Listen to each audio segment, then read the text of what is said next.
a minister friend of mine talked about preaching a funeral at either Amish or German Baptist, and said that, you know, the woman's deceased husband said, not only did you not hug her, you didn't shake her hand. You didn't touch her. Now, where'd they get that from? You don't touch a woman. Well, they get it from the Bible, 1 Corinthians 7 and verse 1. Now, concerning the things wherein you wrote me, it is good for a man not to touch a woman. Now, obviously, it's not talking about touching your wife, and we don't have the other part of the letter. Now, concerning the things which you wrote unto me, you're reading someone else's mail, and half that mail's left out. I don't know the question they asked, but he said it's good for a man not to touch a woman. Okay? Now, have you ever met these what I call frontal breast huggers? You know, they're perverts, and they go around wanting to, you know. Now listen, women, if you think these guys are just full of compassion and concern for you, you're a very gullible woman indeed. Okay.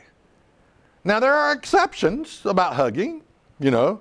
My sister-in-law, when she lost her father, you know, I was seated beside her, and she just broke down, and I held her, and she cried like a baby because she was so very close to her father, and so I gave her comfort.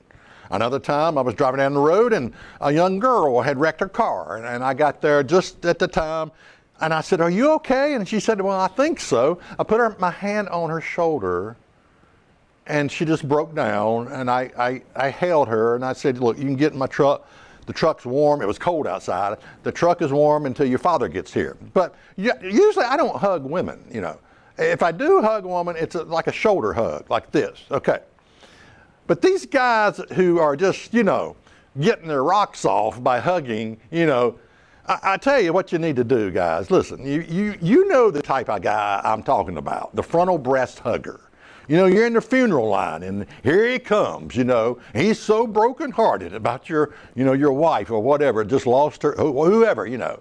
You just need to say to the guy, say, "Look, yeah, if you want to frontal breast hug my wife, you can, but afterwards you're going to be missing a couple of teeth, you know. You got the guy in the casket laid out dead, and you got another guy in front of you. You just cold-cocked and knocked him out. Now, you might get thrown out of the church. People may not like you. The minister may not like you. You might get excommunicated from your church. But look, you can come here. I'll give you a trophy for doing something like that, for pity's sakes." You know, the frontal breast hugger I knew he was a pervert, an absolute pervert. And, you know, I do believe that godly women have a sixth sense they can pick out these creeps. But several of the women in the family said, "This guy creeps me out." Especially, you know, every time he looks at me, he creeps me out, and this always hugging, you know, up here, you know.